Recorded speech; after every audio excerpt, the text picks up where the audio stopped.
Where'll you be going? Texas? Damn, son, where'd you find this? Go on, make it happen. And now here's Steve and Michelle. Welcome from the heart of Dripping Springs. We are Mallet and Michelle, hosted by me, Michelle Lewis, and Steve Mallet. Hey, Michelle, how are you? Hey, Steve. That was it. Did I sound like that? Really? You did, yeah. Hey, Michelle, how's it going? Oh, it sound going good there, Wolfgang Mallet. Wolfgang. Hey, sponsors today. M. Elliott Studio. M. Elliott Studios, Capital Farm Credit, Nomic Power Solutions, and Mallet Integrity Team. Hey, I got to sit with Mark Rutledge with Capital Farm Credit last week. He's a great guy. Oh my gosh. Yeah, what was he on, like 20 episodes ago or something? Really good guy. Guest today, very timely, I think, with everything that's going on with TxDOT and this 290 corridor and the takings that are happening along there. And we have Patrick Reznik of Braun and Gresham, who is an attorney that specializes in condemnation and eminent domain, meaning don't bang my mic. You're banging. Hey, stop it. You're banging my mic. Condemnation and eminent domain. Eminent domain. Yes. Yeah. Why are our mics banging into each other all of a sudden? I think you moved is why. Yeah. So I told him we wanted him to come on and talk to us about these people that are upset because they're going to lose a part of their land, or in some cases all of their land. Some of these buildings are going to have to be torn down. And so I thought it was timely to have him on, and we'll get him on here in a little bit. But I've got a story about telephone-aphobia. Do you know what telephone-aphobia is? I can guess because I'm sure that you have it. I don't know if I have it or not. I don't mind being on the phone. I actually like being on the phone. What I don't like is people calling me unexpectedly and just popping a question, like you don't like an unexpected phone call? No, I do like unexpected phone calls when I know they're coming. Oh my gosh, you're so weird. Well, I'll give you an example. I got a call Sunday morning from an agent, and this was really nothing to do with me. It was an issue he had, and he wanted my help to fix it. This is not anybody that works with us or anybody part of the team. It was another agent, even from another brokerage, and he wanted my help to fix his problem. And he thought it was okay to call me at 9 a.m. on a Sunday to ask me that question, and I was a little bit ticked. God forbid no one calls Steve at normal waking hours. Sunday morning at 9 a.m. There used to be rules about calls. Why did you answer? I didn't answer. But he called me twice and then texted me twice. So if you had a friend that you haven't seen in a long time and just say, you know what, I haven't heard from Steve in a while. That's different. It wasn't expected. No, because friends I'm okay with. If you call me at Sunday at 9 a.m. I'm like, oh, Michelle's calling. I'll pick that up. What's no Michelle problem need? at all. Yeah. What does she need? This is, I think, more talking about, even though you and I have a friendship, we also have a business relationship. But this would be more like just a regular old business call. So you're thinking it was more spammy. I don't know if it's even spammy. So this telephone-aphobia is kind of a new term that people have coined, that people that are nervous about answering their phone or nervous about making calls. And it's sort of the new, the younger kids, Mm-hmm. they're used to they're doing messaging on Snapchat, they're Instagram messaging, they're texting. They have a hard time doing face-to-face socialization, and they struggle on the phone. I saw this TikTok. It reminded me right when you were saying this. It's this woman recording her son, and she's making him make his own dentist appointment. Yeah. And it is the funniest because it's probably thing. Really hard for him. That's a telephone phobia. What am I supposed to say? You need a cleaning. Okay, I need who do I need a cleaning with? Probably panicked, sweating, panicked. Yeah. So this started making me start to think about, one of the reasons I don't like to answer my phone sometimes is I get 10, and I know you do too, 10 to 20 spam calls a day. But it is kind of fun when we like to answer them, when we know they're spam. Play games, yeah. Steve is dead. Steve died. Don't call him anymore. I'm I don't sorry. think that helps. They still call. No, you said something one time, you're like, they were asking you a question about insurance, and you said, well, I don't know if it's going to help because I only have a week to live. I have terminal cancer, and I only have a week to live. And the guy was like, Okay. And I said, all right, thanks for calling. Bye. Yeah. But, so I think there are some new rules in this day and age. And one of them, I didn't realize I did this, but I do. I will text, especially our clients, I will text and say, hey, are you good for a call in 10 minutes? I see that. You do that a lot. Yeah, and because I don't want to intrude on their time until they're ready. And then sometimes I will say, hey, are you good for a call in 10 minutes so that we can talk about blah, whatever it is. So then it gives them a few minutes to think about what we're going to talk about, and we can have a better productive conversation. So whoever's listening out there, if you would like to talk to Steve personally on the phone, what Steve is asking right now is a 10-minute warning. That's all he's asking. That's not what it is. That's all I took. That's not what it is. Steve has telephobia. I actually am surprised now when I get calls with somebody that goes, hey, it's Bob so-and-so, and I'm going to sell my house. I'm like, geez, I never get those anymore. We get those, but they usually come through email or text, or that people very rarely call about That's those kind of great, things. but I would love a 10-minute warning. Yeah, that's right. Well, there's people that are actually seeking therapy for this phone call anxiety. Yeah. And there's a lady, Mary Jane Copps. They call her the phone lady. She does classes, and she charges for a half-day seminar. You and I are in the wrong business, Michelle. Bless. $3,000 for a half-day seminar. Her first name is Mary Jane. Mary Jane Copps, the phone lady. She's the marijuana cop. Her last name is She's the marijuana cop. Yeah. She charges $195 an hour for individual coaching to help people get over this phone phobia. And the most common question she gets is, how do I end a phone call? Which I think is kind of weird. But what do you think about that? Okay, well, I have in our family, every one of us, we always say, love you, bye. It's not a bye. It's always a How do you love think you, bye. that's going to go if I start doing that with our clients? Love you, bye. Love you, bye. Actually, my kids have told me a couple of times that they've accidentally done it. Like, I think Tate did it in the Coast Guard. Love you, bye. Because it's just been I've that actually thing. been a few times where I'm hanging up a call and it's popped into my head, but the words didn't come out. Yeah, of it's my like, mouth, love so. it. Oh, no. But Yeah. yeah, how do you end a phone call? I think What it's is probably wrong those. with these people are overthinking people? some of these things, aren't they? Overthinking Yeah. or underthinking? I'll tell you how you end a phone call. You go, well, thanks for calling. I really appreciate that. I'll talk to you later. Click. Or you know how you end a phone call? You put it on airplane mode and you pretend like your phone There you go. dropped a call. We get thanked all the time for calling people back, which I always think is weird. Like somebody will say, wow, thank you for calling back so quick. Like, well, I'm in a service business. Why wouldn't I call you back? True. But anyway, so it's funny to think that there are people out there nervous as heck about your phone call. You don't have that. I see you pick up the phone all the time, and it's you even pick up the spam calls, which I Those try to people avoid, are but- not friends with me because I would bully them and roast these people That must be obsessively. the worst job in the world, making cold What, calls. being to, stupid? Yeah, being stupid and making cold calls to people that do not want you to call them. Yeah. Oh, goodness gracious. Yeah, that's gotta be I hard couldn't. work. I could never ever do cold calls. Well, this conversation has led me to the fact that I need a vacation and I need one pronto. But Don't we both? so the Austin airport apparently has just become a cluster beep because they have consolidated the TSA pre-check and the TSA lines due to the expanding terminal that they're doing, the Barbara Jordan really? terminal. It's like a $241.5 million project, and it's not going to be complete until 2026.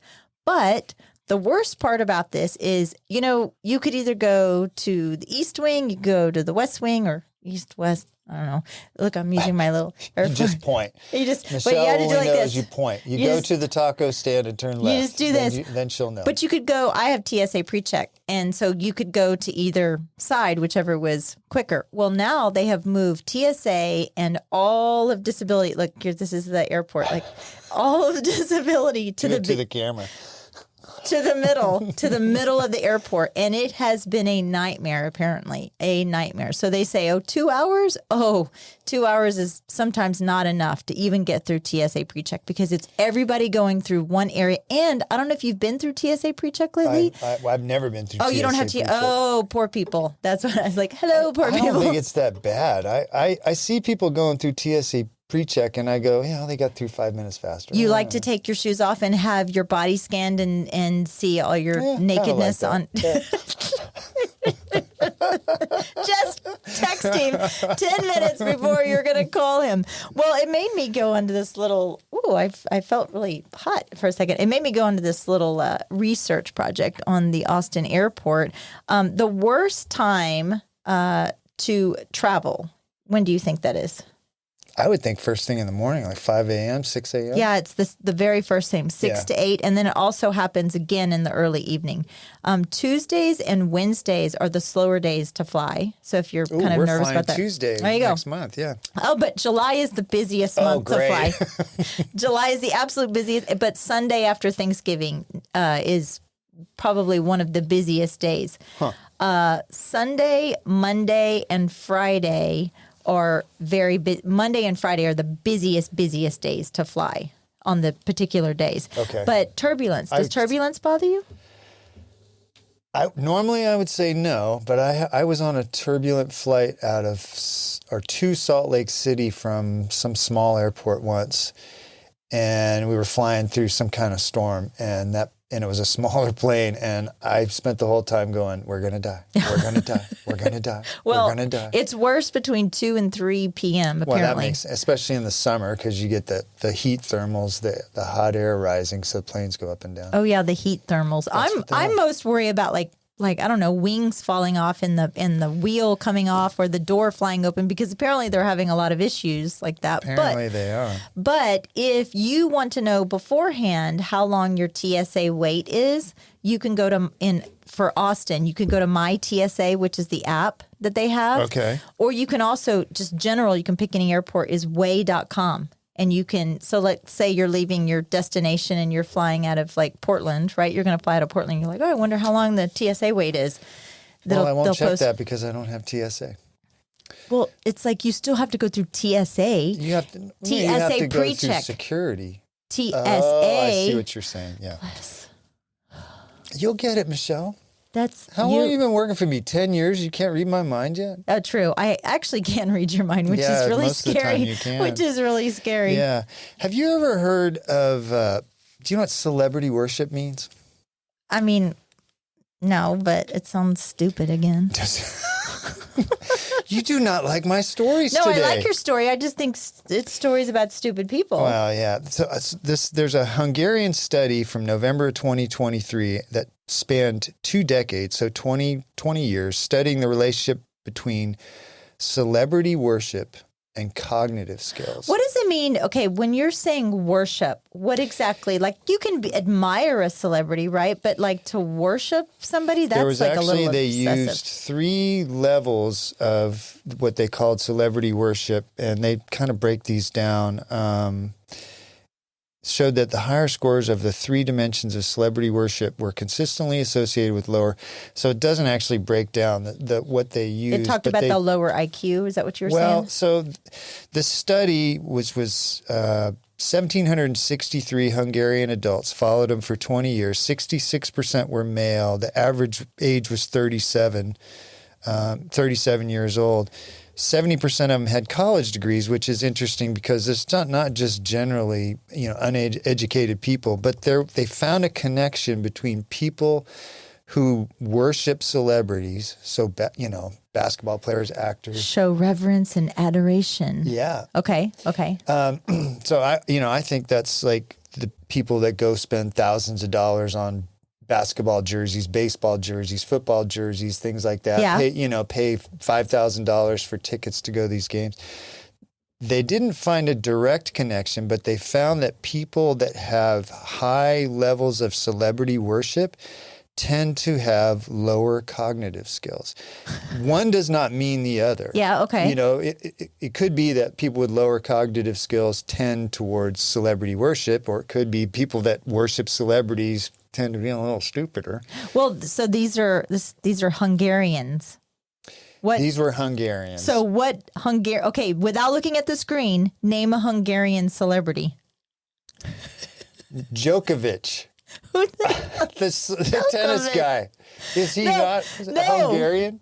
Harry Houdini was the famous one. Is Is he? Harry Houdini was Hungarian. See, but I look, knew- I knew okay, that say there's that some- name. Erno Rubik, Uno Rubik.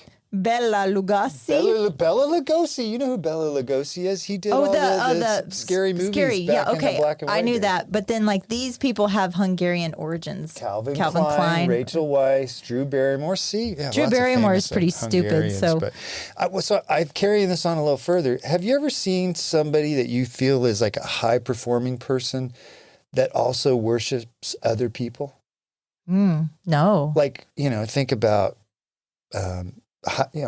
LeBron James. You don't see him idolizing people. Elon No, Musk, you LeBron don't see- James idolizes LeBron James. himself. Yes, agreed. But you know what I mean? That people that I think that people that are very high performing at whatever they choose to do, or just in life in general, don't tend towards worshiping other people at all. They just see them as other people.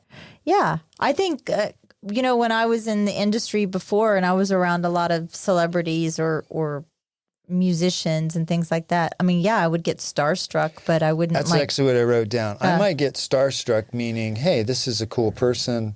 Not sure what to say to them because, they talk to so many people. Yeah. But I'm not going to idolize them. No, I'm not not- going to go, oh, look, they said something yesterday on Instagram. I'm never washing my hand again. Well, Exactly. look at the whole Taylor Swift movement, which I like Taylor Swift. I like her. I like What are her they called? music. Swifties? Swifties. Yeah. I think it's just a little That's over the unhealthy. top. It's unhealthy. It is. If you are putting so much into how somebody else lives their life and what they do, you're missing out on your own That's life. but I am down for a good little celebrity gossip. Oh, you know you what? are. You Wait, like that. this is unscripted. I have a little piece of celebrity gossip, which I thought you would think would be fascinating. So, Princess Catherine. No idea who that is. Yes, you do. Yes, you do. Kate Middleton. Okay.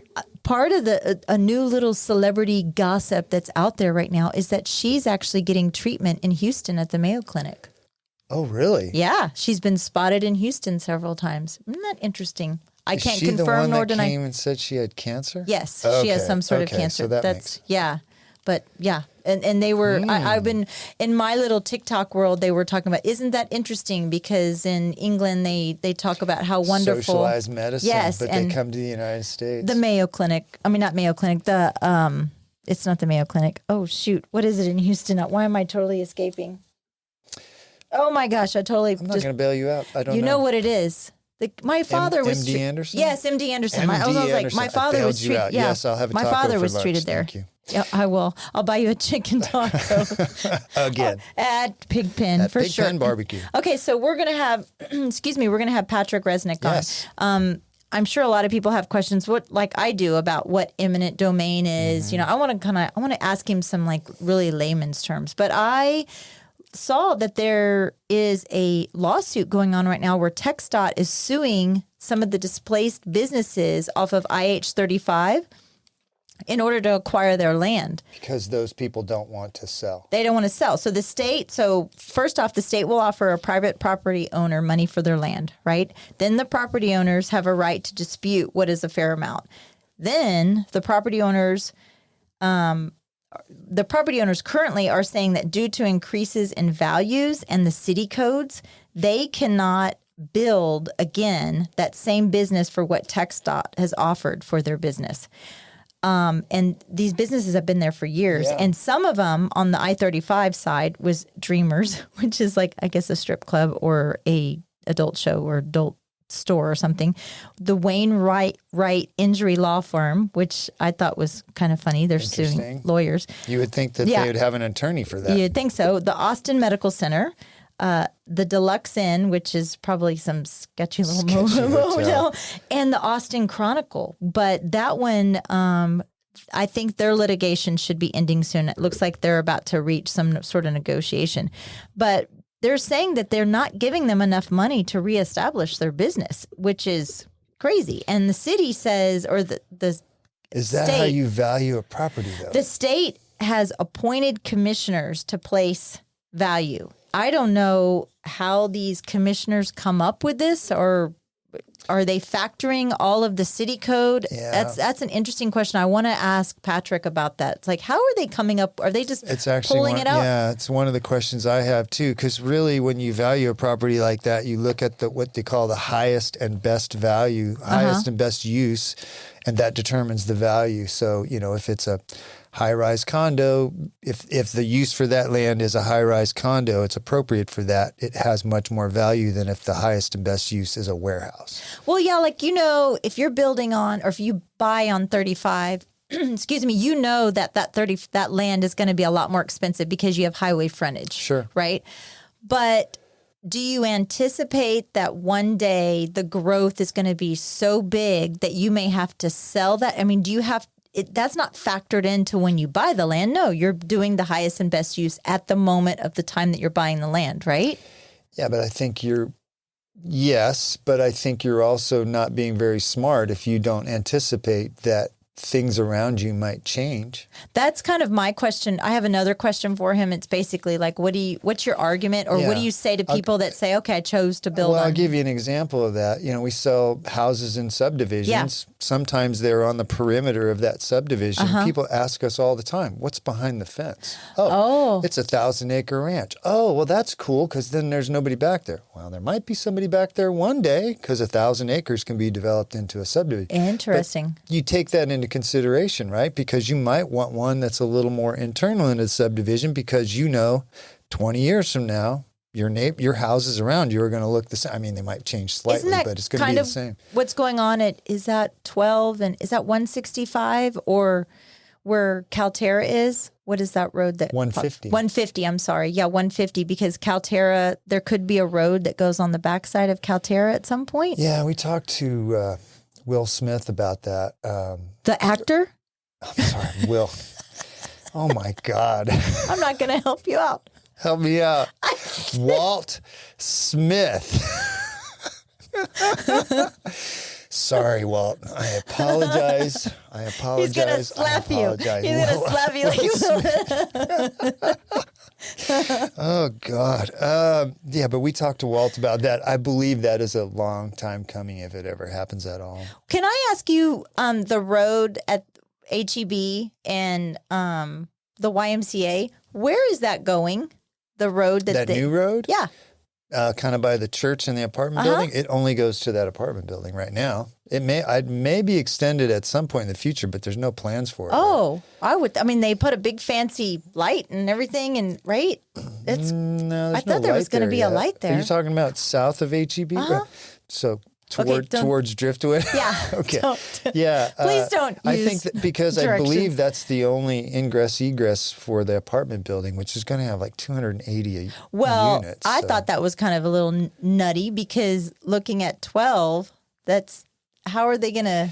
Well, I saw the original or the site plan that was approved, and the exit onto Ranch Road 12 was only a fire exit, lane. It wasn't for just people coming and going, which is good, because that would make that intersection there by the YMCA and La Paloma super dangerous. So, well, that just means that we're probably going to hear more accidents coming out of here out of HEB. Yeah, I know. Well, when you get 300 and something more cars parked over there at that new apartment building, Rob Shelton's going to be, I think it's a Rob Shelton Road that goes by HEB, is going to be a lot more crowded. But a lot more crowded. It's all happening. But yeah, I'm excited to get Patrick in here. I think he's going to answer a lot of the questions we've all had about what's happening with TxDOT and what people should do if they get a letter from TxDOT or any entity that says they're going to take part of their land, what they should do. So sit tight. We'll be right back with Patrick Reznik. Are you tired of being left in the dark when the power goes out? Say goodbye to blackouts with Nomic Power Solutions. As your full-service Generac dealer, they offer individually designed backup power solutions. From start to finish, they've got you covered. Nomic Power Solutions, keeping you powered up. Call or text 512-387-4232 or visit nomicpower.com. Follow on Instagram at Nomic Power for updates. Nomic Power Solutions. Protect your home, protect your family, stay ready. Proudly sponsored by... At Capital Farm Credit, they understand that owning land is more than just a transaction. It's a legacy, a future, and a place to call your own. For generations, Capital Farm Credit has been the trusted lending partner for land loans, farmers, ranchers, and rural dreamers just like you. Their personalized loan solutions cater to your unique needs, making the journey to land ownership smoother than ever. Capital Farm Credit, your land, your legacy. Visit capitalfarmcredit.com or Mark Rutledge at 512-892-4425. Capital Farm Credit, an equal credit housing lender. Interior design should be an investment in your life and home. Let M. Elliott Studio transform your space, where interior design meets excellence in Central Texas. Beyond just selecting colors and furnishings, team principal and owner, Montana Elliott, is a trained and licensed interior designer. With her knowledge of architectural principles, building codes, space planning, and design theory, her team will work with you to understand your needs and lifestyle. From concept to completion, M. Elliott Studio is committed to enhancing your space with a timeless and classic style.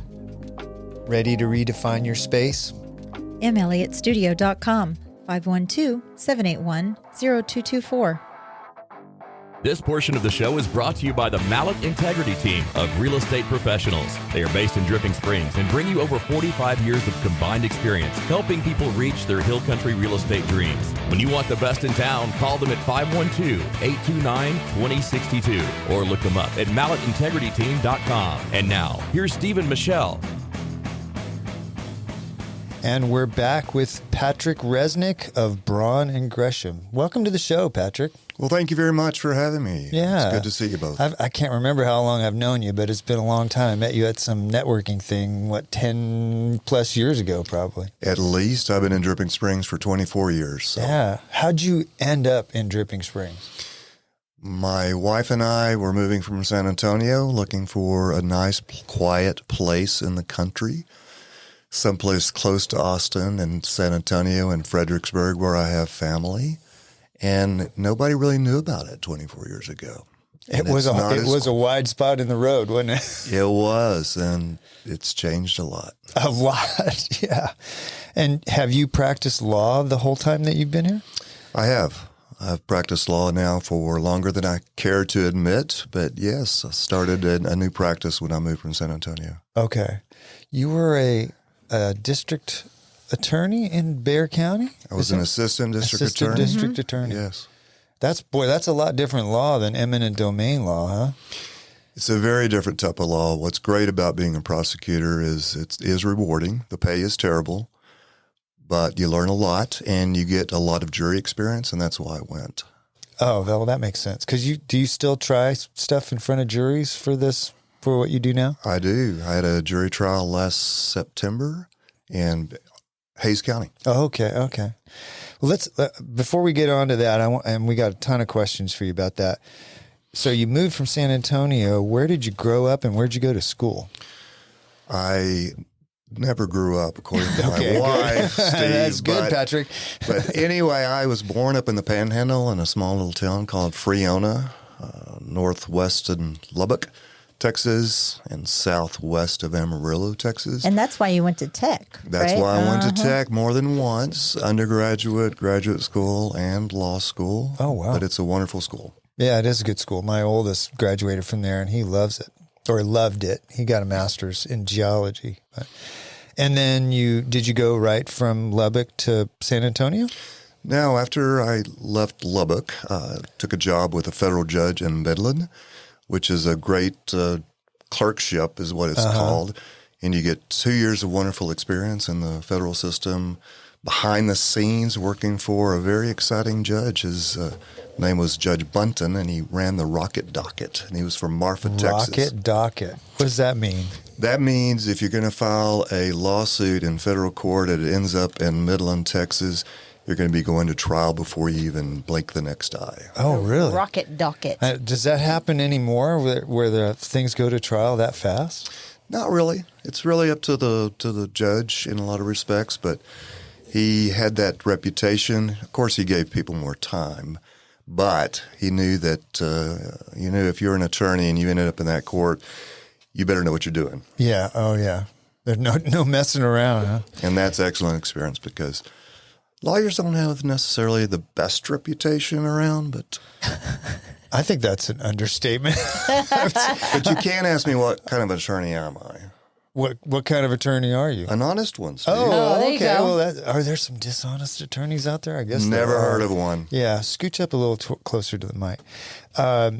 So your criminal law you did, and then you came to Dripping Springs. Did you go right into eminent domain law when you came here? I did not. I did not have civil trial experience except Okay. working behind the scenes for the federal judge. I did not want to be a criminal defense attorney, and I wanted to move into the civil practice. And so I took a job actually in Austin for a small boutique law firm and started taking depositions and started going to court, learning the civil side of things where money is more of the issue than people's liberty. You're not putting people in jail or taking away their rights as a citizen going to prison or something like that. You're dealing mainly with contract issues and disputes, and I started moving into land dispute area. Okay. And that was an area in real estate that I found very exciting. I'm kind of a layman law nerd, and when I went on vacation in New York, a girlfriend of mine who's a former attorney from California, we went to the courthouse and we sat in on a couple of cases, and one of them was eminent domain. It was like some big New York building. It was like millions and millions and millions of dollars. And we sat there and we just had the best time. It was like, who goes to New York and goes sits in a courthouse? I think that'd be fun. It was a lot of fun. We're like, now we're Would going to. you do that, Patrick, if you were going to a city, go sit in the court and... I did. I went with my wife one time to New Orleans for a that would conference be that fun. she had. Oh. So I spent my day at the Fifth Circuit Court of Appeals, Oh, just yeah. getting a tour and going into the courts and watching some oral arguments. So We went to arraignment court on the next day, which was a heck of a lot more entertaining than the contract court. And one of the guys, I think I told this story before, one of the guys got up there, the DA was saying, so the defendant hit his brother-in-law over the head with a kitty litter scooper. And Sylvia and I are in the audience, and we were like, huh. And the judge looks up at us, and we're like, gotta be quiet. It was so funny, though. Couldn't Throw help your it. ass in jail. Yeah, I Oops, did I did. say that out loud? well, when you get a stare from the judge, you know what that stare means. That's right. I think she thought it was funny, too. But if the bailiff comes and escorts you out the Then courtroom, that's not a good sign. The bailiff would probably take you outside the door and laugh with you, though. yeah, That was probably pretty would. funny. Yeah, it was pretty funny. Let's talk a little bit about what you do now. And there are a couple of different ways people might seek you out for your services. And so there's eminent domain and there's condemnation. Are they the same or are they different? They're often used interchangeably, but there is technically a difference. Okay. If a governmental agency, for example, TxDOT, that's a good example in Texas. TxDOT has eminent domain authority. The process is condemnation. So if you're going through the process of being condemned, it's because that business, which could be a pipeline company, for example, such as Kinder Morgan or a company like that, they have eminent domain authority to condemn, and the condemnation is the process. So a private company has the power of eminent domain. And so that has to be for the greater, they have it for the greater good, but it blows my mind that a private company can take somebody's land. There's several statutes in Texas that address that and allow that. But under the Fifth Circuit of the U.S. Constitution and also under Texas Constitution, under Chapter 21 of the Texas Property Code, those are the main provisions. So a company who is private who also has the power of eminent domain, ultimately it has to be for a public purpose, for the public benefit. Have you ever seen it where the public benefit was maybe a little sketch? like it Probably wasn't quite lot. clear that was for the public good? There are lots of those issues that are still rumbling around, and the Texas legislature has addressed that as recently as, I think, 2005 or 2007. One of the concerns that the public has sometimes is, especially with pipeline companies, right now natural gas is a big issue, and there's lots of companies in Texas or investors outside of Texas but there's a lot of natural gas to be taken from, especially the Permian Basin area, Midland, Odessa area. And that gas is right now being compressed and shipped overseas. So there are some people that have concerns that, wait a minute, how does Texas benefit? Well, the companies will say, well, we create jobs. People do make money in the state of Texas. If you have mineral interest and you have that gas interest, you're going to get paid. But the end product is typically, if it's overseas, there are some people who question, well, how is that for the public benefit? But right now, it's certainly lawful, and that's what the law allows. And so You were pretty heavily involved in the pipeline that went through the Wimberley area, right? Is that the Kimber? Is that the one you were mentioning? That's right, Steve. It was Kinder Morgan was the company behind the project, but it was called Permian Highway Pipeline, PHP, and that very long 42-inch natural gas pipeline went from the Midland, Odessa area to the Houston area, and it went right through the middle of the hill country, which included Hays County, Blanco County, Gillespie County, and many other counties, but some areas of the state, like near Houston, are used to having pipelines.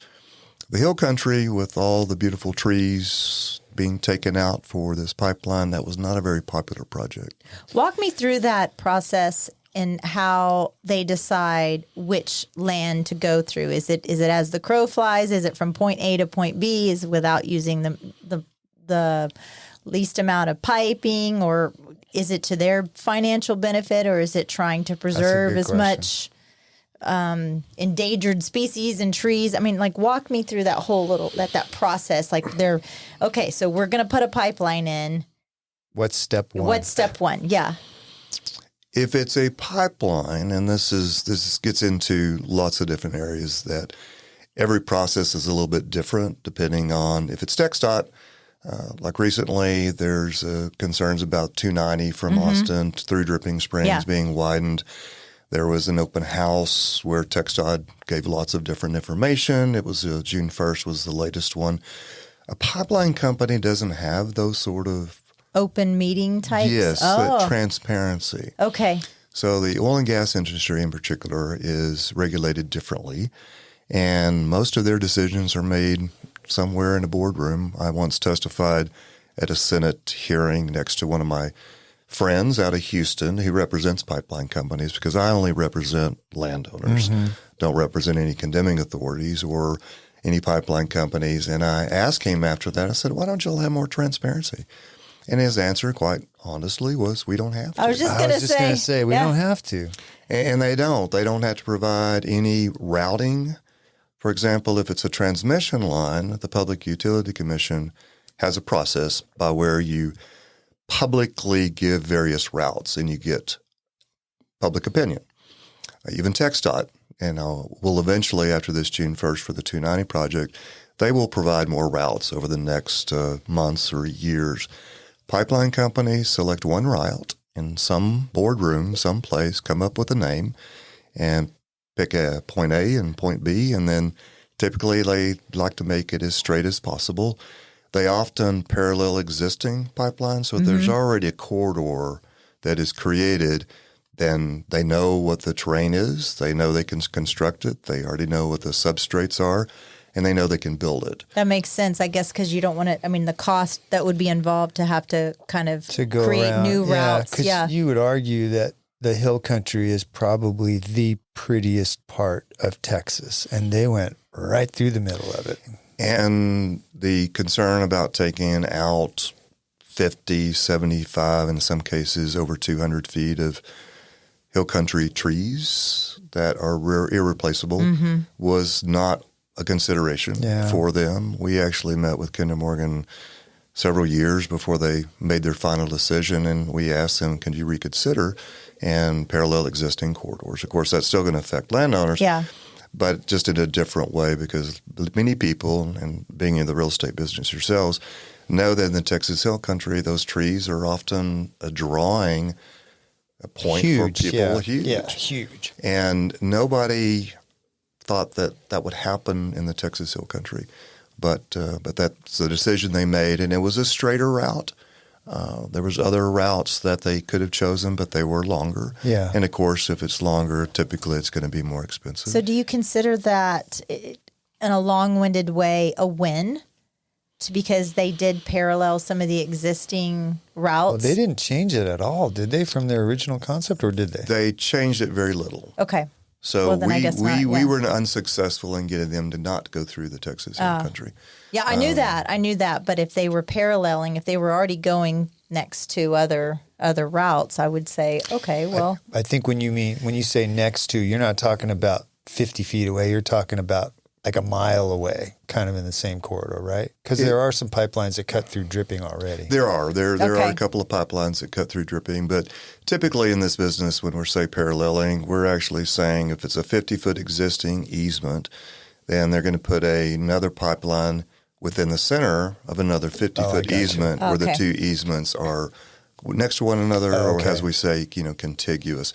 But that also brings up another issue. Some property owners now have 3, 4, 5, 6, even 8 pipelines. At what point in time can their property really handle any more pipelines? That's right. Because a landowner cannot build anything on a 50-foot permanent easement, for example. They can't build any structures, so you can't develop on top of it. You can graze cattle. You can raise crops. You can, run a wildlife operation, a deer operation, but you can never build on that. So you take 7 pipelines at 50 feet each, that takes up a lot of land. A lot of value. Yeah. A lot of value. So And then landowners start asking, well, what's the value of them condemning and taking another easement? If I'm taking my 7th pipeline, should I get paid more? yes. Should you get paid less because your land's already encumbered? And one of the big concerns because of this paralleling issue and landowners in the Texas Hill Country now with the Kinder Morgan's PHP pipeline, are we going to get a second pipeline? Is it going to come through in parallel? Because that often happens. And if they parallel again, there's another clearing that's going to happen. Is that a one-time payment that they're getting, or is it? Are they leasing it? Leasing the land, or you get your check and you're off? It's a one-time payment. If it's a company that has eminent domain authority to condemn, you get paid one time. If it's a private company that is asking, will you please work with us, then sometimes that could be a payment, such as a lease, renewable every 10 years or 15 years. But if it's any company or governmental agency that condemns, you get paid one time. So walk us through, typically this process starts with somebody getting a letter, right? Often it's a letter from the condemning authority, and that's whoever it is, whether it's a pipeline, a road, a water line, a wastewater line, a transmission line.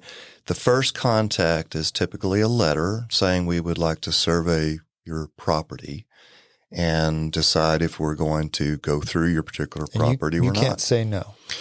You can say no, but it could be with consequences. You can say no, and in some cases, landowners continually say no, and they come in anyway. And if they come in anyway, they can go to court and get an injunction. So if it's a condemning authority has the right to survey, but you also have the right to work out a survey agreement that says, well, you can come onto the property for a limited time period. We want to make sure you stay on the area of the property. If I've got 100 acres, you don't need to be on all 100 acres. If it's the project's going to be a road widening project, you just need to be on the portion where the road may be widened. Yeah. And a lot of times these surveys that are sent to landowners do not have a limitation on time or location. TxDOT often sends out letters, ask you to sign the survey, and may not come on the property for months or years. And there may not be a notice provision to the landowner to say, here is when we're going to come on the property to survey. And my opinion is landowners have a right to have information and notice. Yeah. Absolutely. So then they survey it out, and at some point, is there an offer letter? Is that what happens next? Yes. So Chapter 21 of the Texas Property Code that I mentioned requires that the condemning authority gives a offer. First is going to be an offer that gives you 30 days. A lot of times landowners read that 30 days are very concerned about, oh my gosh, I have to respond within 30 days.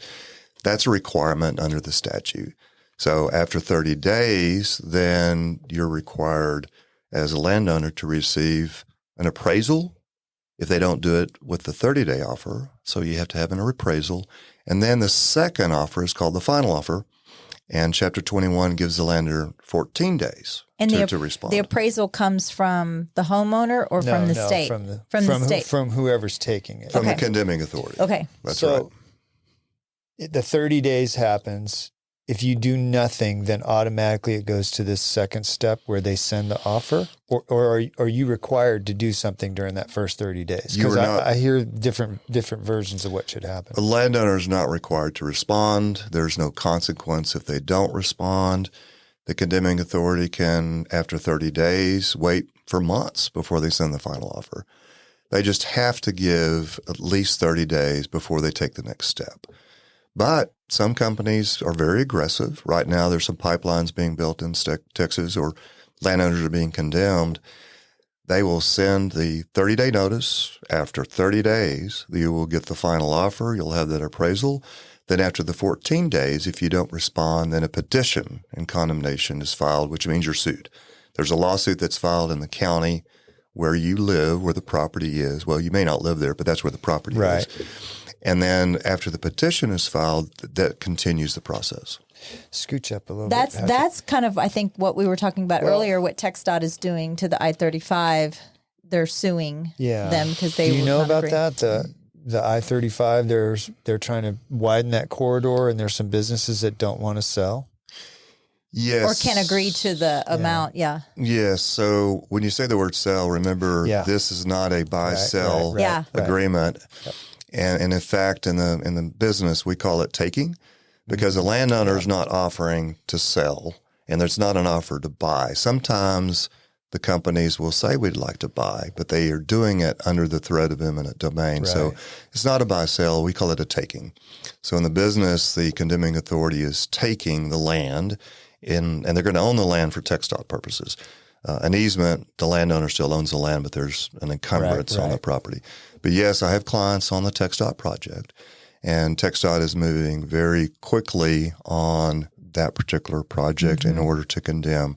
So petitions are being filed, special commissioners, which we can talk about, are being appointed. TxDOT is scheduling hearings, and then that's part of the process in order for TxDOT to acquire the rights to go ahead and start construction. And so really the conflict with these things is, do they want, well, the land's going to be taken. It's really then the conflict is the amount of money you're going to give me adequate for me to not be a pain in your butt and just sign it away? Is that right? What it comes down to? Ultimately, it comes down to compensation. If it's an easement, of course, we negotiate the terms of the easement. But on I-35, TxDOT's going to own that property. So it's a taking, so they can go ahead and build the project, widen the road, redesign, however the final designs are going to happen. But the big issue in those cases often is, what's the amount of compensation? If it's raw land, what's the value of the land? If it's a business that's being taken out, what's the value of the business? Is this business leased? What happens to the people who lease the property? Right. We talk a lot about businesses or even homes that are kind of next to public roadways, but I think that the heartfelt side of it is you don't talk about, or it's not necessarily in the news right now.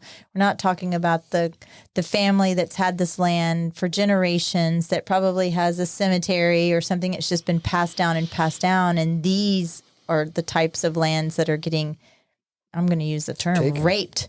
And just destroyed after generations of cultivating this. So how do you have that conversation with these families like that? And determine the value of that. Yeah. Oftentimes we're called attorneys and counselors. That is the counseling part. Mm-hmm. The landowner that you're talking about those are really challenging. I mean, if it's a commercial piece of property and you open a business next to an interstate, you're not surprised one day That's that what we were talking about. TxDOT comes along and says, you have a car lot here, we're going to take your car lot. Yeah. But a landowner who's, out in the middle of some part of BFE, rural yeah, Texas. Bought They're- 500 acres out in the middle of nowhere because they wanted their piece of Texas and just wanted it to be pristine. Yeah. That's right, and it may be in the family for 100 years or more. And when I get the call and said they can't do this, can they? I look in to see whether they have the eminent domain authority, and if they do, then my answer is yes. And if you're familiar with the grief process, which we've all experienced, and we've had family and friends, whether it's a funeral or a loss in somebody's life in some way, there's that first stage of anger as you get through the grief process. And Yeah, it's I not often, fair. They shouldn't be able to do this. Yeah. Yeah. And so I deal with a lot of anger from landowners. And one of the reasons I don't represent condemning authorities is because I don't have to, one. But more importantly for me personally as an attorney, I don't want to. Yeah. I'd rather deal with the landowners, and I understand their grief. As a prosecutor, I worked a lot with victims, and especially, child victims who were, injured or sometimes killed. And you have to deal with those parents. Not deal with the parents, but work with the parents on that grief. Yeah. So I understand that grief process from a lot of different respects. Coming from a family farm and ranch in Texas, from Czech immigrants back at the time, I understand the passion that they have for the land. And it's difficult to explain to them that, yes, the government, for example, can go ahead and take your land for this particular purpose. SH-249, which we call the Aggie Freeway sometimes, or Renaissance Road, went right through the middle of some of these farms. And now you have often homes that are near a road that they built because they wanted the peace and quiet. And now they were in the middle of noise. nowhere. Now they're. Yeah. It seems right. almost unbelievable that in the greatest state in the nation that somebody could do that. An entity could do that. I agree. But there's the other side of me, because what we're dealing with now is the TxDOT thing, where 290 is going to be improved and expanded. And yes, it bothers me that people that own that property along there, those lands will be taken. But I also realize that this is one of the fastest growing areas in Texas, and that road, it's not manageable the way it is. I agree with that. Something has to be done. So there is totally a balance. I see both sides, and I think it bothers me more when somebody, like the pipeline thing out in the middle of nowhere on your 500-acre ranch. But if you bought a piece of property on a fairly major highway, you had to expect at some point that highway was going to be expanded and impact your property. And some people buy properties on there because they know at some point it'll be highway frontage and they'll get all that traffic. I wonder, Patrick, in your experience, are people, just to generalize, are people more upset about them taking pieces of their property? Let's say there's a house on 290 and they're now going to lose half of their backyard. Are they more upset about them taking the land, or are they more upset about the value that the state has given to them for that land? That's a good question. It's both, and you've raised some really good issues. But, for example, I have a client south of Braun College Station who's lived there for a long, long time, and Highway 6 was not very traveled when they built their home. Now they're in their late 70s, and they live in an intersection, and the new intersection is going to be 50 feet from their home. Oof, wow. And they don't want to live there anymore, Yeah. of course. And now you're going to have semi-trucks that are going to be 50 feet from their bedroom. But, if you buy a piece of property on 290 between Austin and Dripping Springs now, if you don't know about this, you should. Yeah. And so there's a different You're expectation dumb if you don't there. know. Absolutely. I mean, But what about 20 years ago? Like you said, you came out here 24 years ago. So there's some people out in Polo Club and in some of the other little areas that bought out here 20 years ago and, Dripping. Who would have anticipated that? I mean, are they at fault for not anticipating that? It's obviously a major corridor. It's connecting people to San Antonio and Fredericksburg. And I know, but I remember coming out here and you were like, "Woo, this is out here." But you just talk to somebody that moved to Austin in the 1980s, and they'll tell you, hey, it used to be to get down to Sunset Valley, you had to drive 5 miles through the country. I mean, it happens. It all expands. Have you ever had somebody get the offer and the value that is offered, they're like, hell yeah, I'll take that? Or is it almost always, I'm not selling my land, or they can't take my land for that? It's both. Is it really?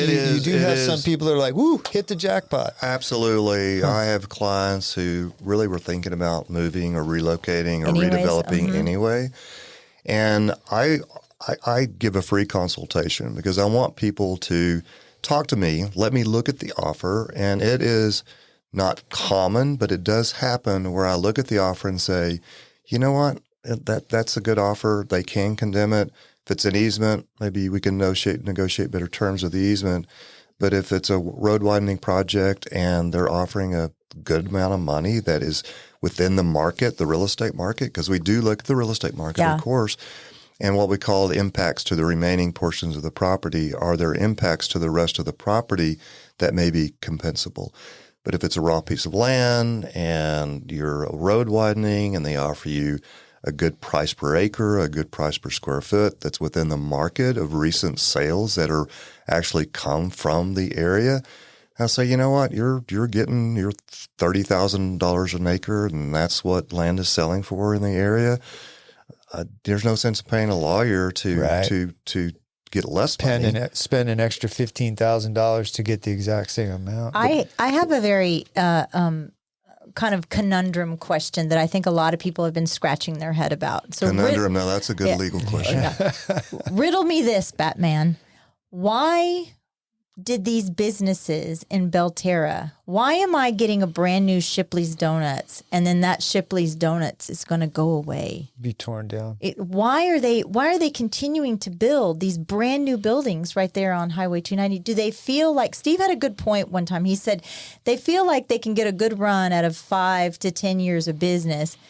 And is that really the case? It really goes back to what is the profitability over the period of time for the investors. And if they can get a return on their investment within that 10-year period of time, and TxDOT comes and takes the land and pays a reasonable amount for the land and pays for the building and what it costs and all the facilities, then it's just a matter of what's the profit, what's your bottom line, what's the P&L look like, and they take that money and reinvest. And actually, money received from a condemnation proceeding has different tax consequences, which we probably don't want to talk about today. That would get boring, but there are some tax benefits there. So they might be building there and anticipating that it will be taken, and that will be to their benefit in the future. Because they could take that money and relocate and build someplace else. I'm going to go to one of these meetings and I'm going to say if everything just kind of goes around the Shipley's Donuts for me, because I love me a good Shipley's Donut. Patrick, have you found, we had a presentation at Dripping Springs Elite Real Estate Professionals. The guy, I think his name's Willie from TxDOT, that is heading up the 290 They're corridor. actually said that they would come on. They're trying to get. Yeah. I found him to be a very reasonable, measured gentleman. Wasn't he like the architect or something? Or he's an engineer. Do you find that typically the people that you're dealing with on the other side, the people that have eminent domain, are reasonable, or is it occasionally they're just completely unreasonable and you can't get some kind of agreement that makes sense for everybody? Remember, they may listen to this. I hope they do. Oh, they're very nice.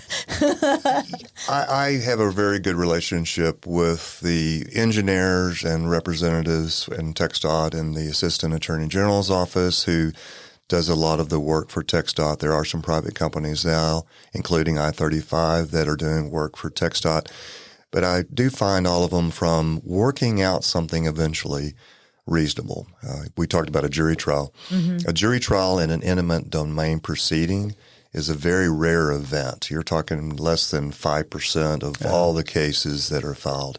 At some point in time, we typically get something worked out and are very professional and reasonable throughout the whole process. I think one of the big concerns that I hear and when I talk with people, and then even the June 1st event here in Dripping Springs about the widening of 290, is the engineers who first did the first design of that really was not down into many details. They really were just taking a corridor, so Point to speak. A to point B. Point yeah. A to point B. Drew a straight line. Drew a couple of straight lines, not taking into consideration what businesses may be impacted or taken out, or Churches or homes. Yeah. or through Dripping Springs on as you go west, some of those smaller businesses who have been there.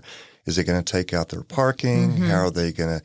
Those sort of details just were not in this first draft. And what I learned from that meeting, which is typical because I do often go to these open houses, is that it's going to be redesigned after they get all the public input. So what I tell people right now on this particular project, as with most projects, get your questionnaire filled out. Get that information to TxDOT. Get it to the engineers who are going to be working on a second, third, fourth, maybe fifth design. Those of us who go into Austin from Dripping Springs now know that Oak Hill is under the construction. That project started in the late 80s. I remember. Yeah, I remember. I think that my biggest And they took takeaway. out a Taco Bell. I know. I was just going to say the Taco Bell. I was just going to say the Damn Taco it, the Bell. Taco Bell is the gone. Taco Bell. Well, they had to come up, in defense of TxDOT, they had to come up with a starting place to say, here's what we think we're going to do. And I thought they've been very good about receiving comments from the general public. And I went to the very first one they had in the evening over at Ranch Park.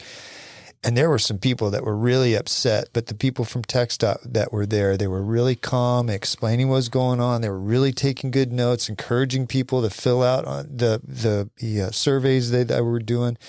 And then they revised it, and it sounds like they're looking at revising it. But you know again. that the big takeaway that I took from that DSC meeting was that, look, we want to work something out with you. This was TxDOT. We want to work something out with you, and if you continue to argue and have no solution, we're going to take our money and we're going to work on something else, and you can deal with just the traffic that's going on right now. So it's like the traffic is bad.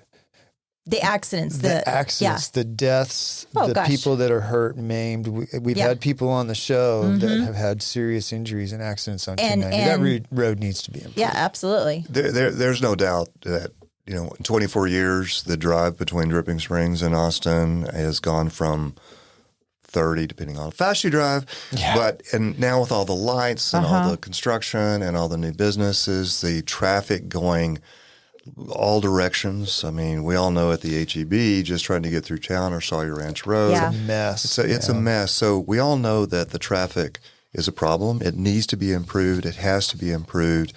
And if it takes another 10 years or 20 years or 30 years like Oak Hill, they can't wait that long. Do you think realistically, people keep saying, oh, it's not going to even happen for 10 years. Do you think realistically it's going to take I'm talking from where it's ending at Oak Hill at El Rey, not the El Rey Mexican Food Restaurant, but El Rey Boulevard to 12. Do you think that's going to take 10 years to get something started or something finished? Because I keep hearing this 10 year. So remember, the timeline is a moving target, but I agree with Steve with what you were saying. Landowners should be working with TxDOT. They should be expressing their concerns. They should be expressing if they have concern about their parking lot being taken out, or putting a median where traffic can't get to their business or have to go too far around to get to their business, which may impact their business. Get that information out there. When this first came out, I was getting a lot of angry calls. I was trying to explain to people, put down your torches. That's not going to do any good. Being angry about it, I understand. But expressing your anger without a solution is not going to help. That's very smart. Please give these engineers who don't live here, who don't work here most likely, a sense of a flavor of what is your business like? What is your daily life like? What do you see when you drive it on a regular basis is the problem, and how can that be improved? That's what people need to be doing now. I think it will take more than 5 years. But I don't have a crystal ball, and nobody else does exactly. Design is a huge issue right now. There is no funding for construction. There is no funding for acquisition or condemnation.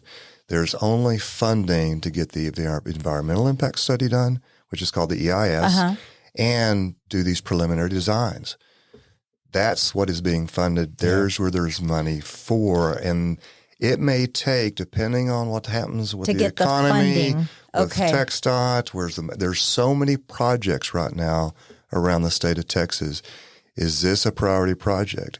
And if it is, and the community says it is, it may take 5 years. It may take 10 years to complete. That makes sense to me. Now, breaking it down like that.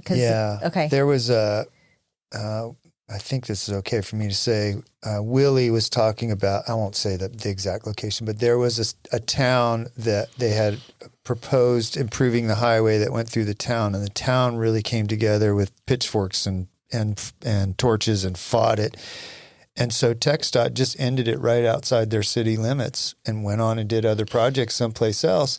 Now the city is clamoring because they've had all this growth for TxDOT to come back. And now TxDOT will get to it when they get to it. But there is some danger if, like you said, we just come at them with all this anger and animosity that they don't do it in a timely manner, which I think hurts us as a community. Well, I think Austin is a good example of if we don't build it, people won't come. Yeah. People came That's so anyway. true. Well, the Oak Hill Coalition was like, that is why that Oak Hill project, right, took 30 something years because they just constantly stop. And some of those businesses were taken out 15, 20 plus years ago. We don't want that to happen on this project. And just sit there. It sit there. That's right. San Antonio is a good example. If you go to San Antonio, there's always improvements in San Antonio on the roads, and it's still I think difficult. you did improvements in air quotes. I did definitely I used to improve. live in San Antonio. I most definitely know about the improvements in San Antonio for sure. But I mean, that stuff, it has to happen as people move into the area. I want to talk to you about, your phone is probably ringing off the wall right now with people. What's the most common misconception that people have when they call you about that letter? Like, do they believe that they're going to hire you to stop it? What's the most common thing that you hear? Hiring me to stop it. Yeah. Right now, it's this anger. So what can I do to not have this happen? What can I do to not allow them to do this? And my answer is still the same. Give them some ideas about redesigning. Give them some ideas about what you think could be a better solution than what the solution is now. And remember, this current design is not the solution. Right. It's an idea to get the conversation started. So that's probably the most common question that I receive right now is, can I stop it? The other common question is, what are they going to pay me? I have no idea because I can't analyze what the impact to your property is until I know what the final design is. Yeah. So I'll go back to provide the input, give some ideas for design, so then we can at least have some additional preliminary designs. Blanco is a good example right now. 281 is going to be expanded from San Antonio all the way to Johnson City Really? at some I point didn't in know time. that. Yeah. And there's designs that are happening right now. I have clients on 281 closer to San Antonio on the next phase who are getting these requests to survey those properties. There were about 8 different routes around Blanco because going through the city of Blanco we all know it's just not a good idea and it would destroy the downtown of Blanco. So there has to be a bypass. So we had some clients who were concerned about some of the bypasses. We got together, we got organized, we gave them what the impacts could be because nobody's gone out and actually surveyed the property or looked at the property. If you live on the property or own the property or always on the property, you're on the Pedernales River, you know what the impacts could be. Sure. So give some ideas on the flavor of here's what the property really is since you haven't had the opportunity to be here. Let me take you on a walk on my property and give you a flavor for what it really is to have this people's property and what it looks like. Some of those outer loops have now been taken off, and they are redesigning some of the closer loops, taking that information into consideration. These engineers working for TxDOT do take their job seriously, but they don't have the opportunity or the time or the resources to go and walk every piece of property that could be interview impacted. everybody. Yeah, they have to have these presentations where everybody, the community, comes together to give the input. Yeah. I think I don't know much about the project, but I think that the Wimberley bypass that bypasses around downtown Wimberley was and I take it quite often. I think it was very well done, but I don't know what was developed over there. I just remember taking the bypass. And I would love to see some sort of version of that of Dripping Springs, but unfortunately, I don't think it's possible. And I think people then are also concerned that it's going to kill the downtown business. And it's like you got to choose one or the other. Route 66 when the freeways came in. Remember, Route 66 used to be the highway, and now nobody travels it anymore. Route 66 still exists. Oh, I know. It's just oftentimes an interstate now rather than, but it's still, if you want to do Route 66, but it's very different than it was for the 60s. But Michelle, you make a good point for Hays County, for example. There are some long-term transportation plans for the county in Hays County. There's long-term transportation plans for the city. But it gets even more complicated when you look at the local level at the city or the local level at the county. Where does the money come from to build some of these projects? That's right. That is the very confusing part, is because you're talking about funding. And so is the funding coming from TxDOT, or is it coming from the city of Dripping Springs, or is it coming from Hays County? Or it's like, depends on where the road is. Yeah, and so that's where it's fuzzy, I think, for a lot of people. And then if it comes from the Dripping Springs, from the city, if you live in the city, or if you live outside the city, if it comes from the county, who pays the taxes? Well, Steve is, because he lives in Dripping Springs. Yeah, that's and right. They can't even take care of his road that's back there. Or Williamson County is a good example of having multiple road bonds. I mean, Dripping Springs has had our school bonds. A new high school is going to be built. We've had our school system is improved. The current high school has a new stadium. All of these bonds for the schools. Right. Eventually, Hays County is going to have some road bonds, and that's going to make an impact to people's property taxes. That's it gets really complicated. It does. It is very complicated. Patrick, do you like going to court? It doesn't sound like you do it as much as you used to, but do you get nervous? Do you like it? If you're not getting nervous, you're not doing your job well. You should have some sort of nervousness because it's an uncertain process. Right. You're going to court, you're going to pick a jury, you have no idea what's going to happen. That doesn't make you a little nervous, then something's a little wrong with you. Keeps you on edge, too. You get complacent, you get sloppy. But you don't, go Steve. ahead. Oh, yeah. No. So you go in front of a jury. So you've got, say, for example, TxDOT, or let's say Hays County says the land is worth this, and the homeowner and the owner says no, it's worth this. You go in front of this jury and you both plead your case, and the jury says it's worth X amount. Is that how that happens? In a condemnation jury trial, that's a typical type of case. Okay. Let's take any real complexities out where it's just about the valuation. A typical jury trial will take 3 days. You pick a jury. The jury's put in the box, as we call it, or the jury box.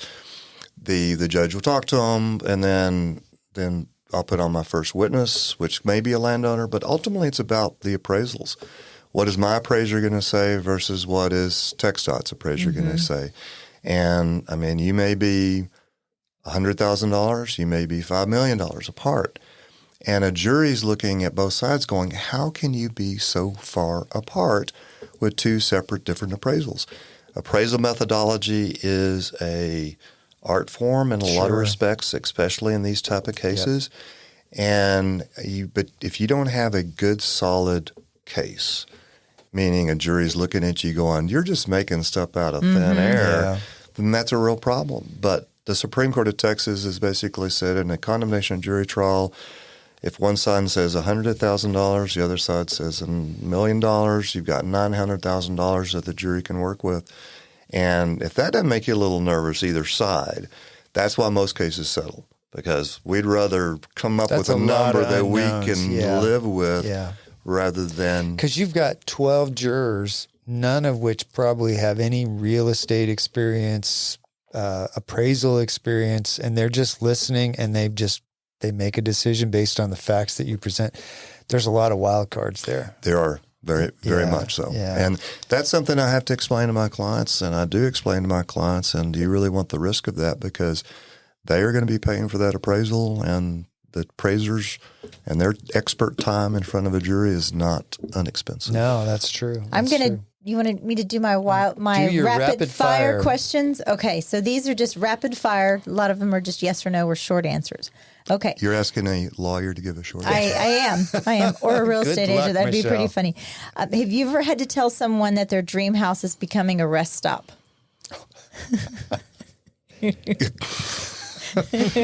Yes, because when I'm on the road and I have to go to the bathroom and I need to go to a house and say, have you got a rest stop? There you go. Okay. Do you like easy or hard cases? I like hard cases. Hard cases. Who's your favorite TV lawyer? Perry Mason, of course. Perry Mason. Oh, yeah. What's your best lawyer joke? Do you have one? Ask me what kind of lawyer I am. What kind of lawyer are you? An honest one. Well, there you go. What's the funniest reason someone did not want to sell their property? That's it. Grandma was buried. Grandma was buried Oh, there. is that funny? That's not funny. That's sad. I don't That's know. sad. You stumped him. I did. I stumped them. Because they really had a snow cone business that they were going to build. Oh, there you go. They were going That's to a build. good one. That actually, I would allow. I would if I was on the jury on that. I'd be like, allow Or it could have been a Shipley's donut. or Shipley's Yeah. donut. Oh, speaking of, so this rounds up my rapid fire. What's your best comfort food after a long, hard trial? A cold beer. Oh, there you go. Yeah. Hopefully There you that's go. a cold beer celebrating success, right? You mentioned on your bio, we're going to wrap up here in a second, that things that you do in your fun time, which I imagine with everything going on, your fun time's probably limited these days, isn't it? Unfortunately, it's not quite as much as I would like, but It's a good problem to have, sort of, sometimes. But you do beekeeping and gardening. You doing that on your own property? I do. I have 8 hives, and I in Dripping Springs don't expect to get a lot of honey because we don't have near the flowers that we have in east of I-35, which most of the beekeeping operations that sell honey come from those areas. With 8 hives, if I get honey every couple of years to share with my friends wow. and family. I didn't know that. I did harvest some this year, so you guys come and see me. I I love that. I love give you local some honey. fresh Yeah, honey. I didn't know that though. That I thought that Dripping Springs area honey that was actually pretty prolific. That you would get quite a bit. I didn't realize that you wouldn't get that much. Well, and we don't want to get into much of the details of beekeeping, but remember, honey is the bee's food. Oh, You take yeah. too much, you're going to starve the bees. Yeah, there you Why go. they're feeding frenzy at my house because I have lots of flowers. I also did a deep dive on you, and I love to stalk people. And I found out that you like canning. You also canning food, not like canning people. And you have Oh, canning. I was Canning. like, when you said canning people, I didn't think Canning, firing like people. I canning- thought of actually canning canning food. people, Michelle. I saw that you had some sort of screech owl on your property, right? Okay. I do. We have owl boxes on the property, and oftentimes we get eastern screech owls, Oh. and they're the cutest little babies when they're coming out of the Those are the box and little just ones, sitting right? there. They're like Aw. 6 inches tall. They are. They are. I also learned that, excuse me, you have an Airbnb here in Dripping Springs. We do. We have a short-term rental, and it's it's a lot of fun. That's an extra hobby. of Yeah, mine. we have 2 that we run as a business, and I've really enjoyed it. It's a lot more fun than just putting a long-term tenant in there and driving by once a month. It's you get to meet some cool people. And I'm the pool guy, so I get to go and put on my short and clean the pool. But yes, I have my grandmother's canning cooker, pressure cooker, and I still love to can tomatoes from my grandmother's recipes. That's what I saw. And the biggest one that I was surprised, but not surprised after speaking to you because your voice is amazing and you have a very great presence, is that you were were you a founder of the Toastmasters of Dripping Springs? I did. I was one of the founders and the only remaining member of Dripping Springs Toastmasters. Are you still doing it now? I am, not as often. We've got a great leadership right now, but I still love it. It's still a great opportunity. I still learn, and we probably, since 2008, have about 500 people who have worked through our program. Wow.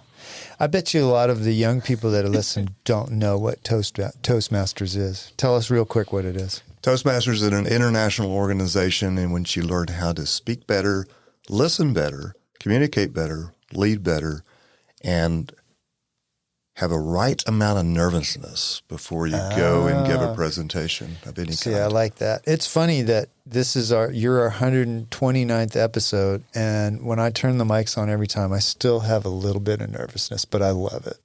So, Patrick, this was really cool. You answered a lot of the questions that have been popping up from people. To me, as a real estate guy, people have been asking me questions about what's going on with TxDOT. I don't really know the answers. You've answered almost all those questions.